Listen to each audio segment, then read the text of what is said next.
Faites tout pour comprendre sa parole. Shalom bien-aimés dans le Seigneur. Notre méditation du jour s'intitule « Faites tout pour comprendre sa parole ». Nous tirons notre texte dans Matthieu chapitre 13, le verset 23, qui nous dit ceci. « Celui qui a reçu la semence dans la bonne terre, c'est celui qui entend la parole et la comprend. Il porte du fruit, et un grain en donne 100, un autre 60, un autre 30. » Parole du Seigneur. L'important n'est pas le fait de suivre les enseignements de la parole de Dieu ou de la lire et de la méditer. L'important est de tout faire pour comprendre la parole de Dieu. Parce que tout ce que vous ne comprenez pas ne vous transforme pas. Tout ce que vous ne comprenez pas n'édifie pas votre foi en Dieu. Tout ce que vous ne comprenez pas ne vous appartient pas. Jésus dit, lorsqu'un homme écoute la parole du royaume et ne la comprend pas, le malin vient et enlève ce qui a été semé dans son cœur. Matthieu chapitre 13, le verset 19. Tout ce que vous ne comprenez pas et que vous gardez avec vous constitue la carte d'accès du diable à votre cœur. Cela ne vous sert à rien de chercher les grandes révélations de la Bible. Faites tout pour comprendre d'abord ce que votre pasteur vous prêche et ce que vous apprenez tous les jours.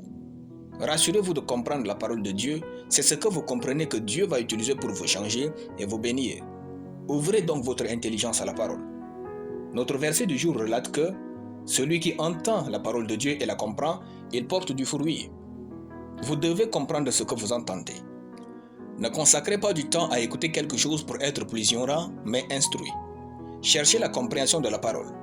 Si vous ne la comprenez pas, priez et demandez à Dieu d'ouvrir votre intelligence à sa compréhension.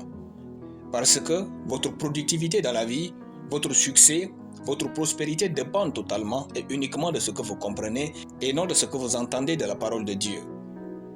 Passer du temps à l'église ne veut rien dire si c'est pour ne rien comprendre à la fin. Cherchons la compréhension et non les informations. C'est ce que nous comprenons qui nous donne accès à la foi. Il est écrit, ainsi, la foi vient de ce qu'on entend, c'est-à-dire comprend. Romains chapitre 10, le verset 17. C'est ce que nous comprenons qui nous donne accès à Dieu. C'est ce que nous comprenons qui nous donne accès à la liberté. Il est écrit, vous connaîtrez la vérité et la vérité vous affranchira. Jean chapitre 8, le verset 32. Chaque résultat exceptionnel commence par la compréhension.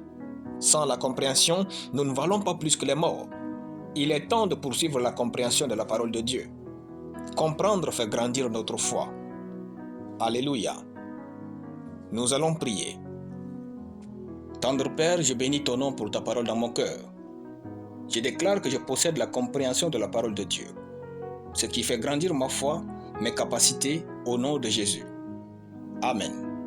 La lecture biblique en une année, Apocalypse chapitre 20. Soyez bénis, c'était le pain du ciel.